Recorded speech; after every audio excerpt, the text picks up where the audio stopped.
even started yet. So I just want to start off by saying thanks to all of you. You know, my stepfather, I grew up on the Gulf Coast down in southern Alabama. He volunteered a lot after retirement, and I swear worked more as a volunteer than he did when he was working before he retired. And I just assume it's because the pay is so good. But appreciate what you guys do, not just the docents out front, but the folks downstairs. You know, I spent my entire career in aviation maintenance, so I definitely know what it's like working in the garage to make sure that all the things that people see on the front end, you know, look and perform the way they're supposed to. So I appreciate that. I am Lieutenant Colonel Kevin Champaigne, so I'm a Lieutenant Colonel in the U.S. Space Force. I do acquisitions for the Space Force, acquisition and engineering, but I've only been doing that for about a year. So Space Force is almost 5 years old. December of 2019 is when they started. I moved over in August of last year. And prior to that, I did 23 years in the Marine Corps. So I'm going to burn through some slides. Normally this goes a little bit longer. I'll go a little fast because I know there's probably some of you out there that just want to make fun of the Space Force for 10 minutes at the end of this, which is absolutely fine. So we have an active duty footprint of Space Force Guardians here in San Diego. And so we came about 6 months ago to talk to the museum and really just say like, hey, San Diego is a huge military town. We have Space Force here now. There's only 4 of us, but we're trying to get more. And we see a GPS satellite down there. You have a satellite program that's based out of San Diego. You should have one of our satellites, right? And so we're like, how do we get an exhibit? So that's kind of how this started was, could we do maybe some information about what Space Force is? So as a docent, we're talking to people through sort of the military section. There's some, and oh, by the ways. And then maybe down the road, there's an opportunity to have some kind of exhibit here and maybe some other places in the community. So I will show a quick video first that just kind of is the Space Force's origin of Space Force. That I think does a pretty good job of sort of the inspirational start. And then I'll go through some details on Space Force itself, things that people generally ask, and then a little bit specifically about our program. If you got any questions along the way, or you're like, hey, what does that mean? Like, feel free to stop me. I don't mind at all. I've been doing this a long time and have had people with stars on their collar throw stuff at me to get me to stop talking, so it's not gonna hurt my feelings. Any questions before we start? No? Yes, I have one. Yeah. Are you guys positioned in the recruiting office? So that's a good question. Not really yet. We recruit via the Air Force recruiters, and so if an interested applicant comes in and says, hey, what's the Space Force thing about? They'll work with an Air Force recruiter who will hand them off to a Space Force recruiter, but it's typically virtually, and it's out of the Pentagon. And then the Space Force right now does 2 selection boards a year. So you apply, if your tests are good enough, and then we board and say we want you, then we have 2 classes a year that go through boot camp in the same place, but they go through with other Space Force Guardians. And it's about 70% the same and about 30% kind of specific to Space Force as they go through training. So boot camps in Lackland? Yep, yeah, still in Lackland. Yes, sir. Just to get a picture of what the Space Force is as it grows, how many people do you have on it right now? So right now, I'll have a chart that shows just how kind of crazy this is. So right now we have, by the NDAA, the National Defense Authorization Act for 2024, pretty sure our end strength was 9,400. So less than 1% of the Department of Defense. That's all active duty officers and enlisted. And we have about the same number of government civilians. Depending on who you talk to in the Space Force, you know, with stars on their collar, you know, they're kind of saying somewhere between 18 and 23,000 is where they think eventually we may end up. But they don't really want to get any bigger than that, just because they want to keep the roles focused on those few core kind of competencies that we have. Now, if something crazy kicks off on the moon and they need a presence on the moon, maybe that changes. That's why I joined. I thought they were going to need like space door gunners. I don't. So I did 10 years enlisted. Sorry, I was going to talk about this before. I did 10 years enlisted in the Marine Corps, working on aviation stuff, ComSec, GPS receivers, radar, you name it.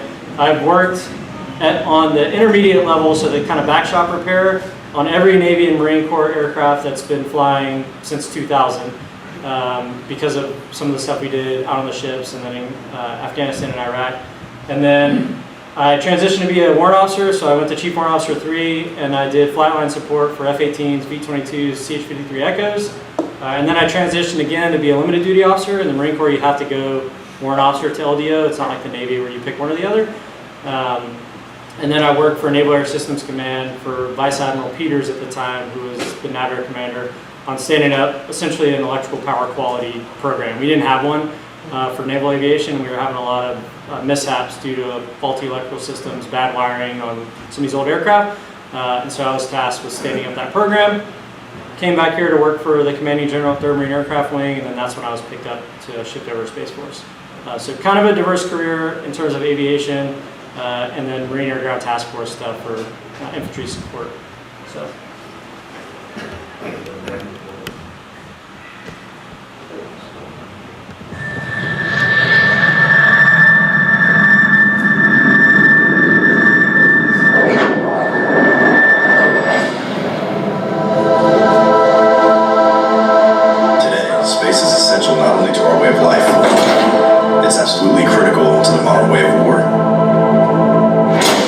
GPS, ATMs, cell phones, gas pumps, traffic lights, power grids, guided missiles, surveillance, RPAs, ground combat control.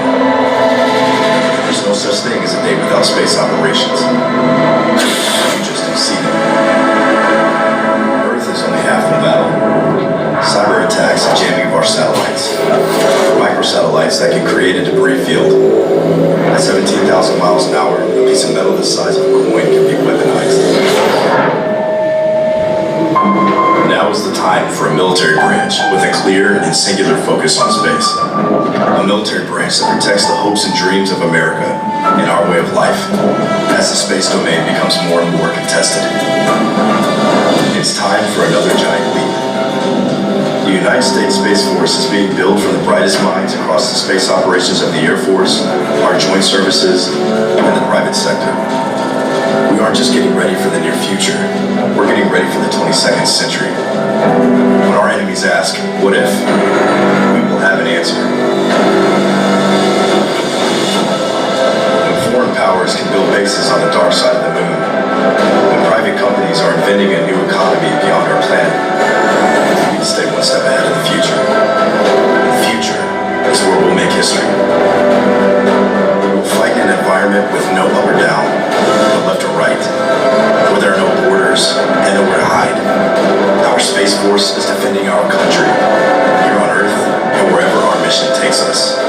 As commerce and exploration expand, we will imagine the unimaginable, anticipate the inconceivable, and prepare for the impossible.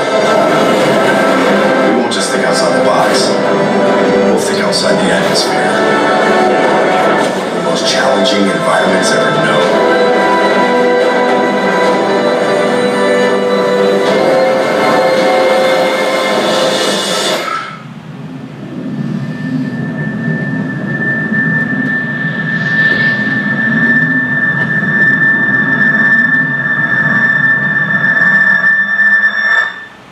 So based on that video, I think like 1,000 of the 9,400 people we have are in marketing. Who watches this video? Will any kids see this? I'm not like vulgar, but I might slip and say something. So forgive me if I do. Okay.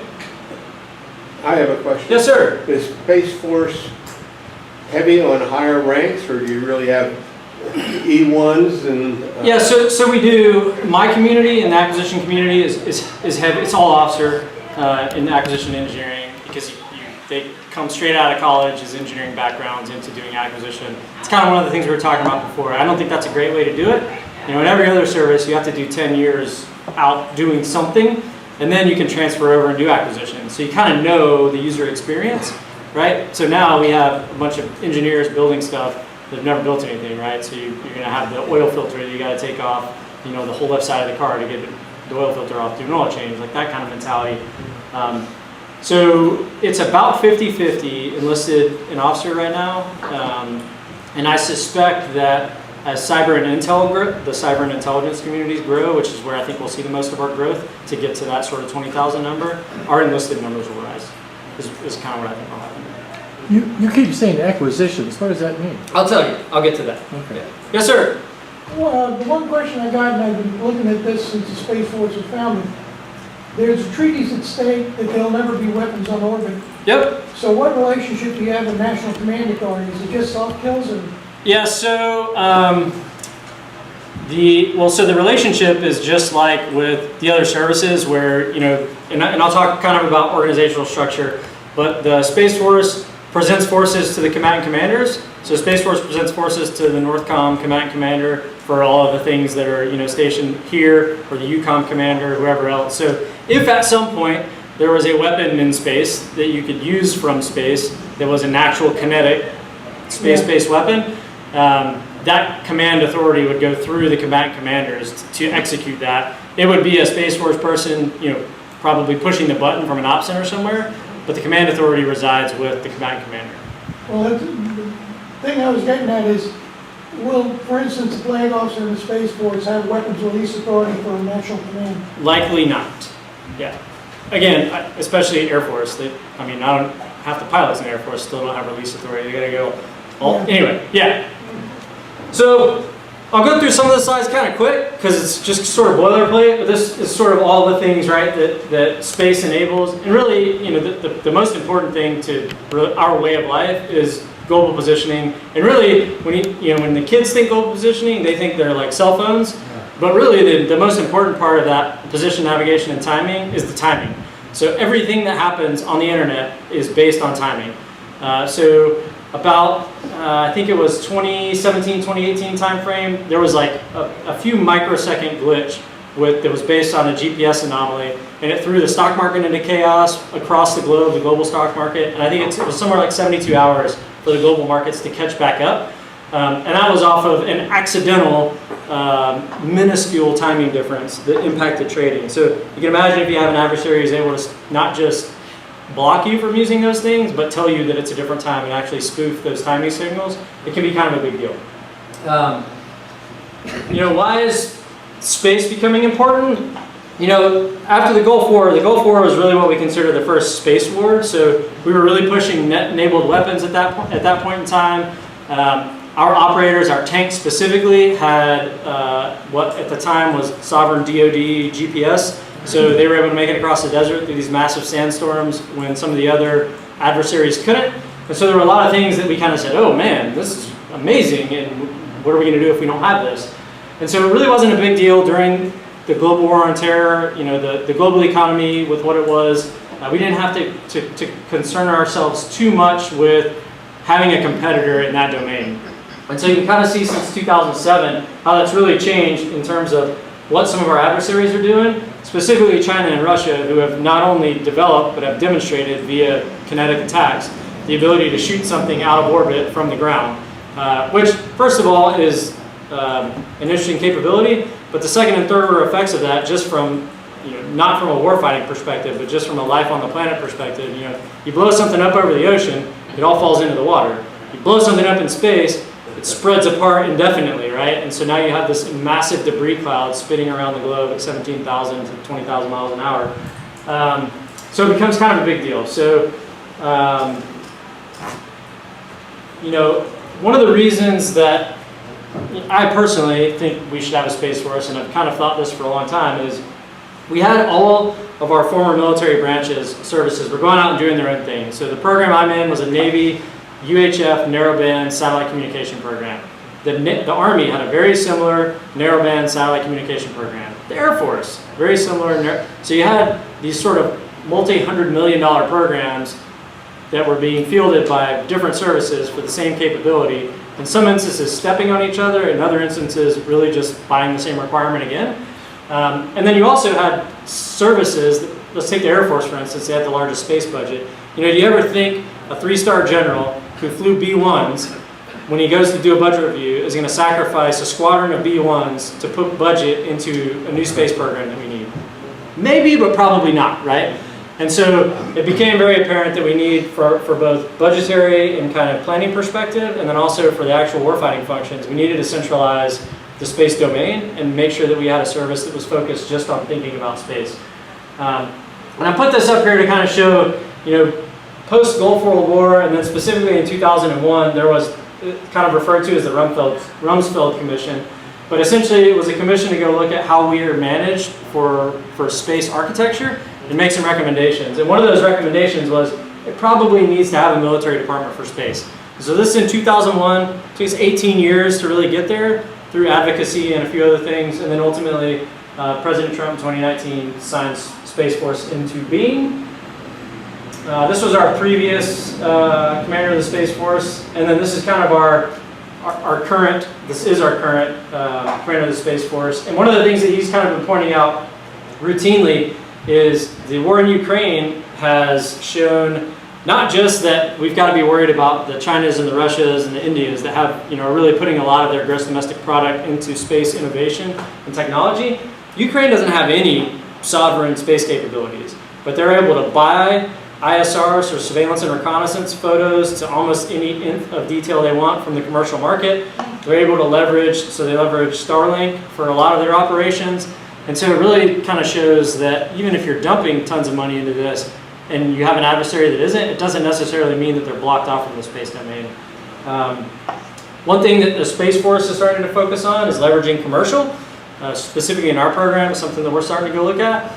But there's a balance there, because if you've been watching the Ukraine conflict, one of the things that happened was Ukraine had an unmanned surface vessel that they were going to use to blow up a Russian boat, and I don't want to say it was Elon Musk, but Starlink turned off their feed. So they're in the middle of an op to go blow up a Russian boat, and there were thoughts that that was going to escalate things beyond where they were at the current, that current point in time. So they turned off their service. We are going to use commercial capabilities, so if we're going to do that, we need to make sure that we have the right hooks in place so that things like that don't happen. So these are sort of the level of efforts that our new CSO has put out to us, which is field combat ready forces, amplify the guardian spirit. So like, what is Space Force? What should we care about? What are our ethos? The Air Force has like 100 patches that they can wear like all the way up your shoulder, and I think like they can go 3/4 of the way down the back of your, it's not that many, but they got all kinds of patches. They're supposed to say like, what do you do in the Space Force? How important are you? I came from the Marine Corps. Like, we have one patch. Maybe if you're a recon, you wear something different, right? But you don't wear, like, nobody wears a patch that says, I do acquisitions. Who cares? Of all the things, right? So it's really about who are we and like what are the things that we need to be focused on, and then partnering to win. The other big thing about space is everybody's going to be there. We have our system's global coverage. So what does that mean for host nation approvals and inter-service and then inter-coalition interoperability? So if we're going to go do something in EURCOM, we want everybody to be able to talk. We don't want to have to have two telephones so that we can talk to our coalition partners and our U.S. partners separately. So partnering to win. So Space Force, right? This tiny little sliver right there is Space Force compared to essentially everyone else. So yeah, FY23 we're 8,600, FY24 9,400. The one kind of cool thing about Space Force is because there are so many government civilians that support the force, they really push. Everyone is a guardian, right? They don't go to basic training and things like that. But it's one of the things that the CSO has continually kind of pitched is that, for all of our civilian counterparts, hey, you're just as important as everybody else that's here. And a lot of services say that. Like, I never had a government civilian in the Marine Corps that would have been like, I'm a Marine. Like, it never would have happened, right? So it's something that I think is interesting and kind of taking a different approach. So this is how Space Force is structured. So we have three major commands. We have Space Operations Command, which is out of Peterson Air Force Space Force Base in Colorado Springs. So those are the guys that fly the satellites, right? They sit in an ops center. They're monitoring what's happening with the satellites. Are they healthy? Are they doing the things that they need to do? And then if there are capabilities that are, we'll say, steerable, they're the ones executing those changes, right? A combatant commander, the staff calls in and says, hey, we need X for this exercise coming up, and they deconflict all of those things. They're also the ones that do kind of the early warning for space domain awareness, for missile launches, ballistic missile launches across the globe, things like that. Space Systems Command, headquartered in Los Angeles, that's who I work for, and that is all of the equip portion of man, train, and equip. So any of the systems that were previously space-related from all of the other services have now been folded into the Space Force, and we manage and or do new procurements through Space Systems Command in Los Angeles. And then Space Training Command is also in Colorado Springs. They do all of the training and then test and evaluation for new stuff. I throw this one up here just because we've done a couple of briefs and people kind of talk about when you're talking different orbits and things, what does that really mean? And so this is just to kind of show really the three major orbits that we use, which is geosynchronous, medium Earth orbit, and low Earth orbit. There's some other like highly elliptical and other things, but it just kind of shows these are generally the kinds of satellite systems that we're going to put in those different areas. So you'll hear when I get to our program, we're geosynchronous, so we're way out there at 22,250 or so miles, depending on a few different factors. And the force is trying to push to more proliferated low Earth orbit, kind of like Starlink, those kinds of things, or mid-Earth orbit, because of sort of the cost to get the geo and the targets that it presents. I'll talk about that a little bit when I get to our stuff. This is just kind of a visualization of different stuff that's out there. You do intelligence gathering? Yes, so a massive part of the Space Force is intel. So kind of at the higher level, so we have some products that we collect and then we do the analysis on, and then we give those reports to whoever needs them. And then a lot of it we're pushing down. So we support the integrated broadcast service on ours, which is the intelligence community feed. So a lot of different stuff comes in and then we broadcast it all out across the globe. And this is just sort of a map of where we currently have Guardian stationed.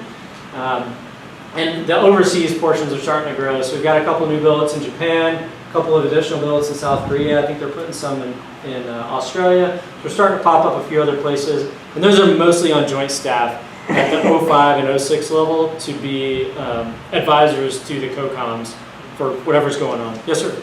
Has any of the other services given up anything to you? Yes, a lot of stuff. Some budget people, so all 90s, well, I shouldn't say all. Of the 8,600 we had in FY23, probably 98% of those were from the other services. No, but I meant authority. Yeah, so on the operations side and on the Title 10 acquisition side, so being able to spend money, so Title 10 and Title 50 sides, we've pulled over, so for instance, ours was a Navy program, so we pulled that Navy program over, so the operations management of that program to facilitate whatever's going on across the globe has now shifted to Space Force, along with the budget, and then along with any of the sustainment and additional procurement activities. So that's happened across every service. Really, the Coast Guard was the only one that I don't think had any that were their own systems. Army had quite a bit, particularly in sort of the RF comms realm. Air Force had a ton. We're still a Department of the Air Force, but had a ton that shifted over to the Space Force CSO as sort of the managing authority for those assets. And then the Navy had quite a bit. Navy, I mean,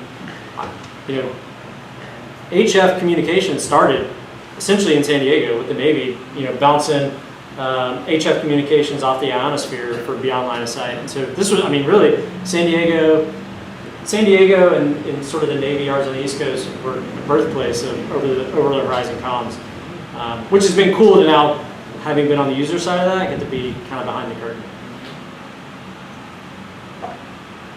So career fields, acquisition and engineering, all officers.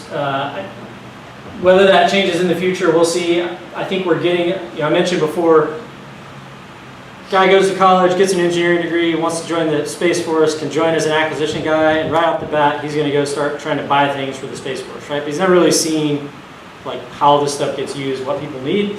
So we've changed that.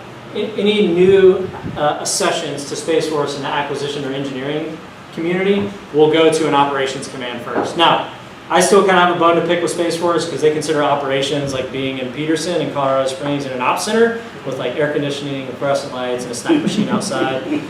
So we're trying to get some billets. We do a lot of warfighter integration here in San Diego because it's San Diego, and we have Special Warfare Training Center, 3rd Fleet, Commander Naval Air Forces, Camp Pendleton, and the MEF right up the street. So we're trying to get a couple billets to actually, I want to send them on deployments and exercises. You spend a year and a half working for the MUS program, and you're gone all of it, like 99% travel. You're going from exercise to operation to deployment so that you can get a feel for what the warfighter cares about, because it is not what most of our community thinks they care about, in my opinion. Cyberspace is a really big one, which is also kind of like computer programming, intelligence, and then space operators. And normally the intel and space operators and cyber are kind of fit together. You'll normally have a big contingent of cyber and intel in the ops centers. And then we're supported all of our medical, admin, like all of the extra stuff the Air Force does for us, which Space Force has a lot of aspirational things they want to do in terms of like managing people and workforce development, but it's really hard to do that when all of your HR structure is a different service and is built for different things. So there will probably be a time in the future where Space Force kind of carves off and does some of their own stuff, and then we'll just have to retrain Air Force airmen when they come to service a Space Force base. And then another big part, like I talked about, is partnering with allies. So these are kind of all the places we have exchange tours with. I was in Canada last week. So Canada is getting some access to MUOS, sort of sovereign access, their ability to stand up some of their own networks and do their own things with the system, but also be able to join any network that we allow them to join.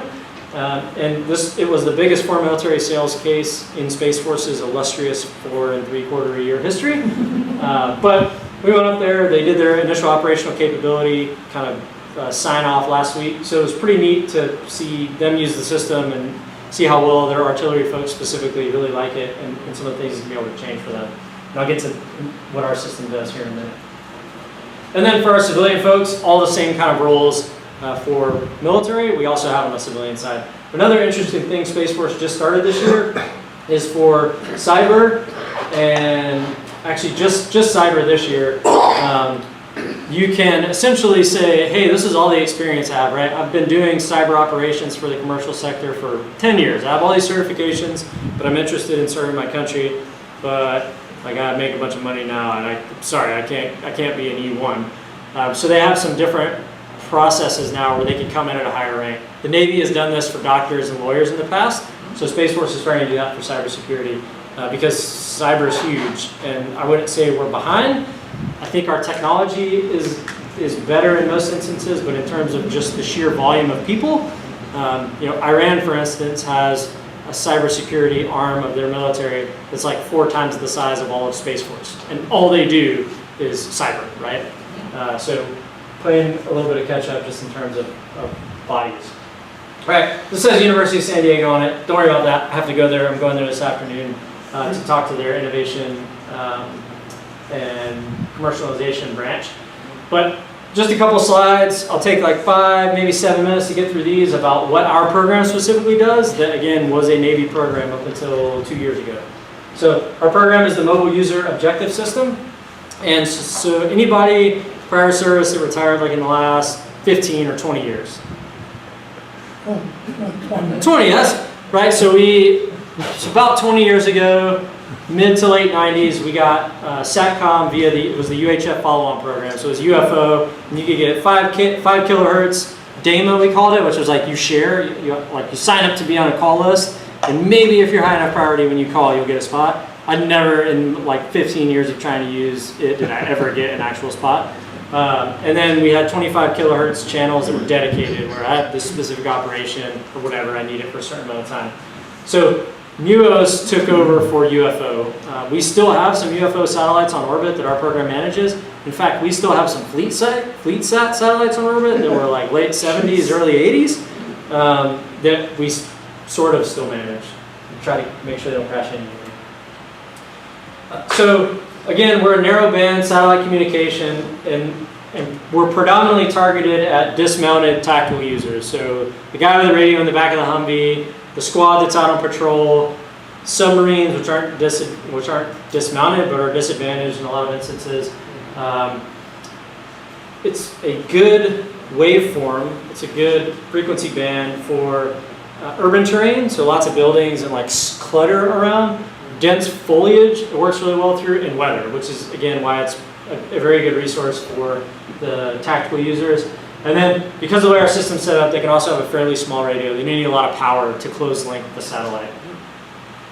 And this is just kind of a representation of some of the folks we support, including cruise missiles. So we have some on some of the cruise missile PACE plans. They've got US receivers in there. So we are a late 90s 3G cellular system, but instead of cell phone towers, we have satellites that are 22,000 miles up in space. But our ground system was when the government was really pushing like buy commercial off the shelf. And so the Navy was like, okay, we're gonna go try and buy commercial off the shelf. And we tried to leave it as commercial as possible, but it was like commercial, Ericsson, proprietary, giant pain in the butt now to try and keep running. So we've got a lot of modernization efforts that are happening right now while also trying to see, okay, we had 3G 20 years ago, there's probably something better that we could use. Let's see what the next thing is. And something that a lot of people that haven't spent a lot of time around the service. Yes, sir? Which brings up an issue. Are there any plans to refuel, refurbish, repair the satellites in orbit on your part? Not for our program. Yes, for some other programs. I don't think we have anything that is incredibly mature. We have some on-orbit refueling capabilities that are getting to be more mature. But I think if you talk to sort of the science and technology folks about, hey, where do we want to get? That's definitely out there. In fact, this is not Space Force opinion, this is my nerdy like sci-fi opinion, is, you know, if I were a commercial company that had enough money to get involved, there's a few, you know, the Lagrange point between here and the moon, which Lagrange point is the point at which gravity is almost zero. So you're at the right point between the Earth and the moon where the Earth's not really pulling you towards the Earth, the moon's not really pulling you towards the moon. It doesn't take you a lot of propulsion to stay in that spot. You know, there's us, China, India, Russia, are all trying to kind of get footholds in those areas because there's at some point in the future, we're going to have large commercial centers at some of those points where, you know, you're bringing stuff and you're building things, you know, there, not really in orbit, but out in some of these places. Yes, sir. This may be too far in the grass to talk about, but Tomahawk B, they can do retargeting flight. Now, when they're looking for a satellite, do they have to wait in line to get the satellite, or do they have a channel locked in for that? So, I will not talk specific to a weapon system, Okay. but there are, depending on the, so there are multiple prioritization lists out there, right? And there's systems that will automatically sort of triage those lists. Depending on the weapon system and the mission, in many instances, it will be dedicated throughout the whole time. What tends to happen is there's never just one pathway, right? So there's a PACE plan. You have a primary and alternate. I don't remember what the C and E stand for off the top of my head. But you essentially always have at least 4 kind of pathways for anything that we do. And so there would be normally probably your primary and secondary, again, depending on the mission, are probably dedicated. And then you have some backups where if you showed up in the queue, you would automatically bump to the top. Gotcha. And then the other thing I was going to say about some of the sort of on-orbit repair and things like that is, you know, like them or love them, SpaceX Starship is going to completely change the game. Like, the ability to launch payloads that are that big is going to fundamentally change everything that we've ever done in space. And so I think you're going to see, if that becomes successful over the next 5 to 10 years, and they're launching Starships like they're launching, you know, Falcon 9 payloads now, space has the potential to look completely different than it does now.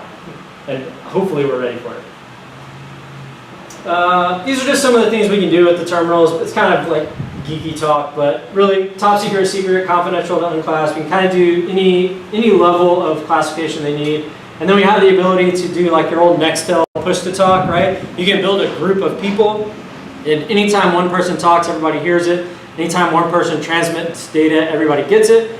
Or you can have a point-to-net kind of situation where I have this giant network, and when I talk, only these like 6 people need to see it, right? And so your comm planners build all that stuff out. They know how the system works. And they're able to do that on some enterprise systems that the Space Force now manages. And so this is why our system was really cool to me. So for UFO back in the day, for narrowband communication, it was great. I could do over the horizon. But all of us had to be talking to the same satellite. So I was over here, you know, I'm maybe in the Philippines and this guy's in Japan. So we're in the same satellite footprint. We can talk to each other. But at the point at which that satellite goes over the horizon and my radio can no longer connect with it, I can't talk to that guy anymore. We both have to be in the same satellite footprint. And when this one gets over me and I want to talk to it, I gotta wait until the next guy gets it. That's assuming you're not geosynchronous like we are and you don't move. So what MUOS does differently is kind of what cell phones do, which is It's just a bent pipe. So the warfighter talks up to the satellite pushes that information down into a ground system, and then we have 5 ground systems that are spread across the globe, 4 ground systems that are spread across the globe, that route all of that traffic via the DISA, so our government fiber networks. And it knows this guy is in this group or is in this net, and it pushes that traffic to where it needs to be so it can get sent up to that satellite and down to the right person. So now I can be in the Philippines and I can talk to somebody in Point Mugu, California, or in the Pentagon. One of the big things that the Canadians love are like, hey, you could have a Viper, like top secret, Viper phone, and you could call through the system to the pilot in the F-18. And the general's like, oh, that's amazing. And the F-18 pilot's like, are you kidding me? No, don't do that. Turn it off. Crank caller. Like, I don't want to answer that. Right? But pretty incredible capability. And again, that's voice, data. That's, years ago, everybody wanted to talk. I can tell you right now, the pilots that are joining today, guess what they don't want to do? Talk. What do they want to do? They want to text, right? You got a 9-line, send it to me via chat. And then there's no mistakes. It's right in front of me. I need to push coordinates over, X checks, any of that stuff, it all happens via chat. And a lot of them are automated these days too, so it's pretty cool. Our system enables a lot of those things. That's a lot of what we use it for when I was in the Marine Corps.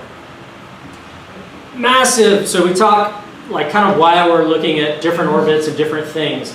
So this thing is 22,000 miles up in space. This is a human right there.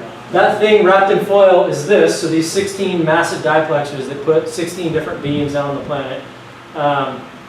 Along with its solar panels and its other, its reflector array for UFO, it's a massive, massive target in space. And it doesn't move, so it's there all the time. So everybody always knows where it is. So if you want to disrupt the system and you have anti-satellite, ground-based munitions, pretty easy to do that.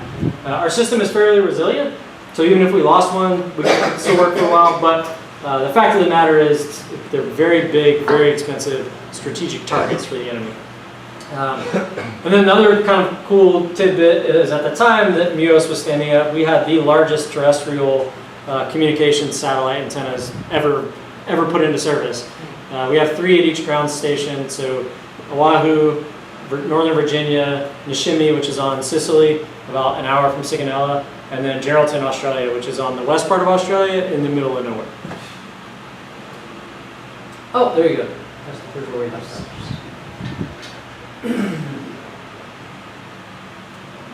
All right, so I left like 9 minutes. I got through that pretty quick. Left like 9 minutes for just comments, discussions. Like I said, my sort of impetus to coming was to give some info, and then hopefully as you guys are walking around, you'll be like, oh yeah, and they do this kind of stuff. So, yes, sir. A lot of the work I did in the Navy was with JTIDs, Link 16, what have you. We also got involved with satellite with the Army. Yep.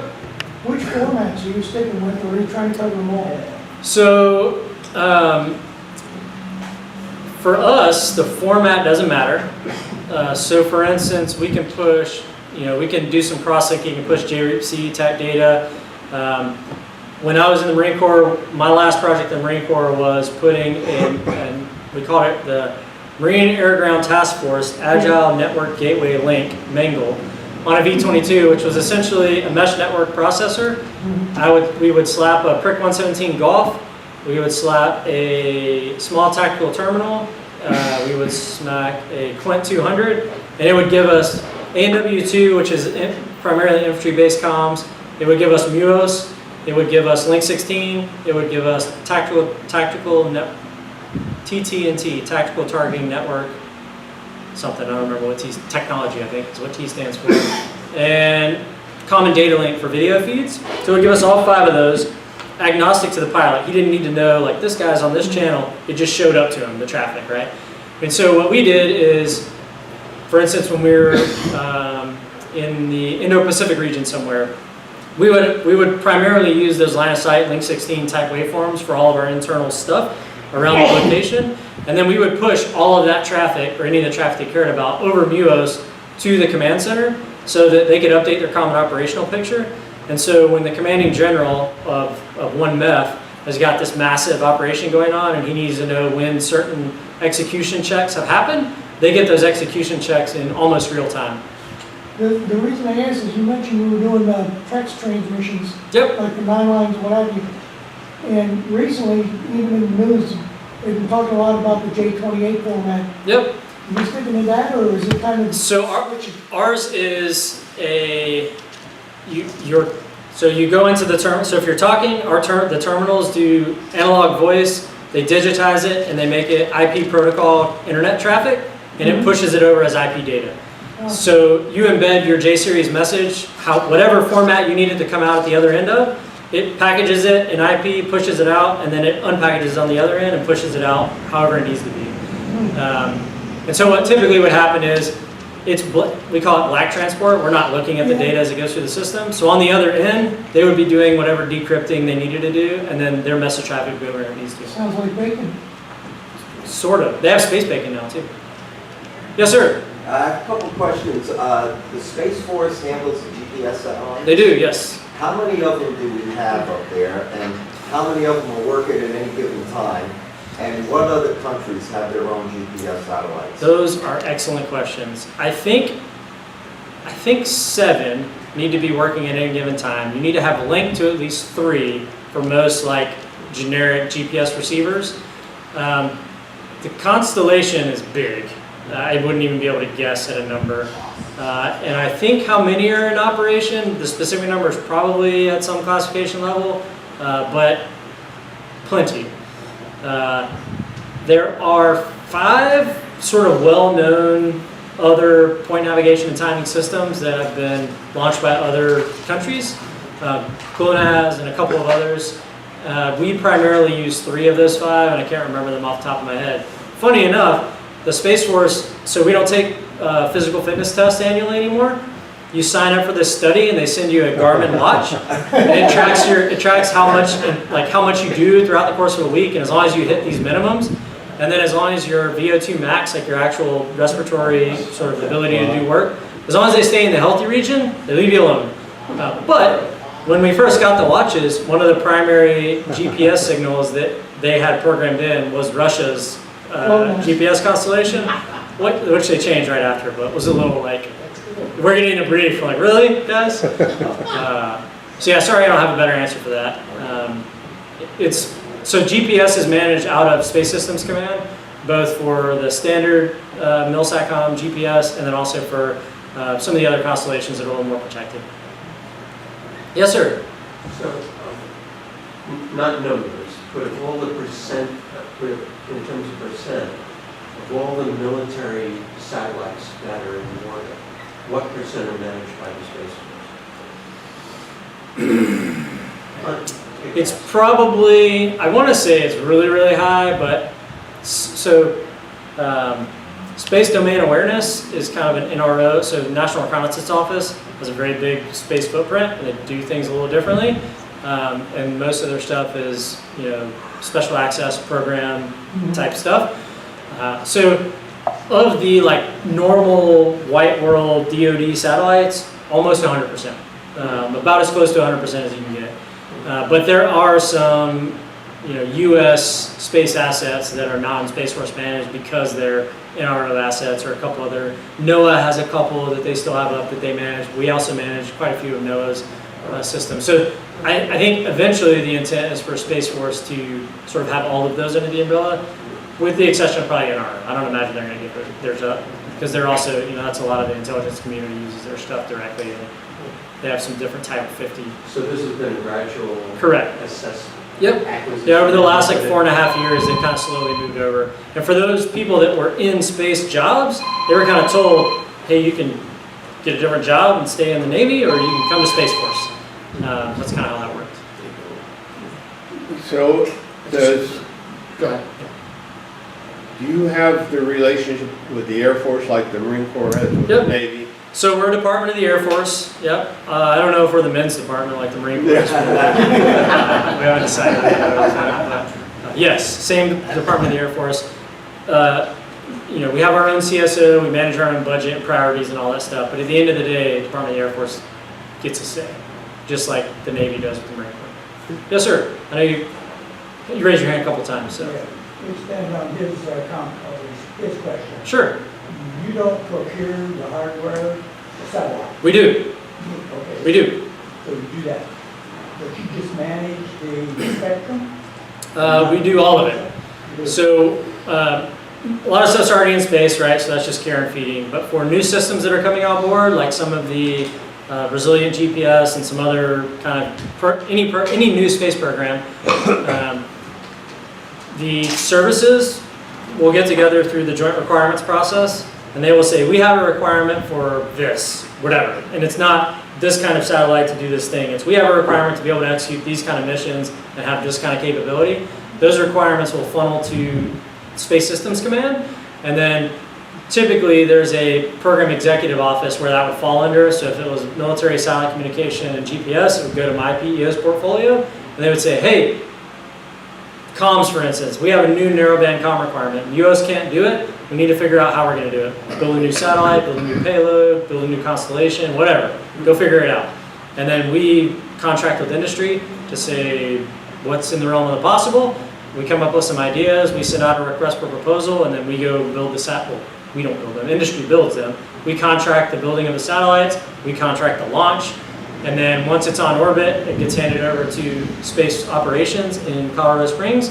They do the flying, and then we would do the care and feeding of the satellites and also the ground system. You know, the ground isn't sexy, but that's where most of this stuff happens, right? Even with these, big complex satellites, a lot of the payload processing and like getting that information to a user, all of that happens in the ground system. The ability to correct for Doppler as the satellite's flying around, all of those kind of things are typically within the ground system that's happening.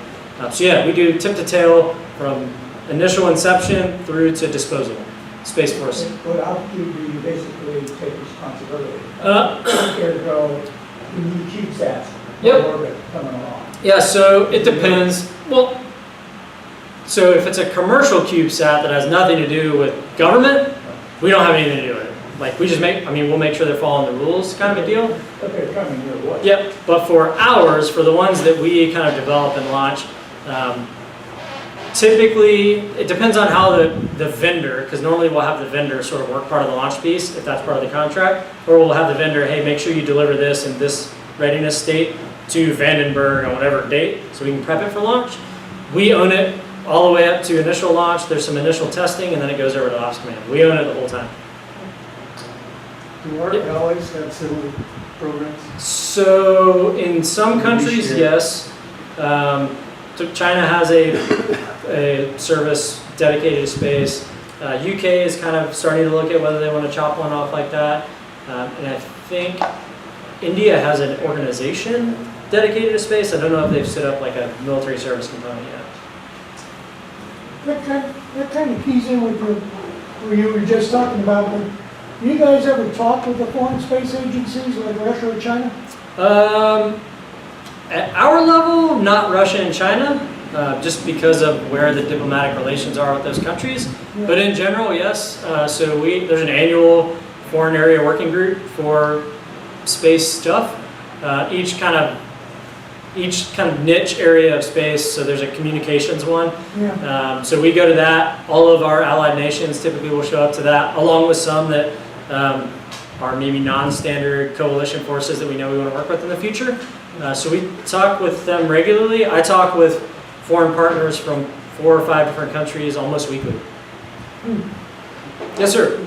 So how does the Starlink, the commercial system, fit into the overall potential military management control? Yeah, so that's a good question, and I don't know that everybody's really figured that out yet. So it's kind of, the FAA controls a lot of launch stuff. FCC, Federal Communications Commission, controls a lot of the, how are you operating across that spectrum? So for most of narrowband, ultra-high frequency, it's 99% government. There's not really a commercial application for narrowband, not yet anyway, because most of it's been protected government spectrum. So typically, the commercial partners sort of have a band of spectrum that they're allowed to utilize, and they kind of beg, borrow, and steal, and they have business dealings to share spectrum and do other things. So typically what happens is if it's a commercial use case and they're launching it with their own funds and it's only for commercial application, they work out all that spectrum stuff on their own. It obviously gets certified by the FCC. At some point, there may be an inflection point where we say, hey, there's a period where if X, Y, and Z happens, we have to take over part of that spectrum. But I don't know that they've at my level, we certainly don't have that ironed out. Yes, sir. And I know we're past 11. I'm happy to continue to chat for a little bit, just so anybody's paced. How often do you get somebody who comes to recruit and says, give me a spacesuit, I want to go fight? I imagine it probably happens a lot. That's how I was. I was like, what do you mean? I can't go right to the astronaut program. I imagine that it happens routinely.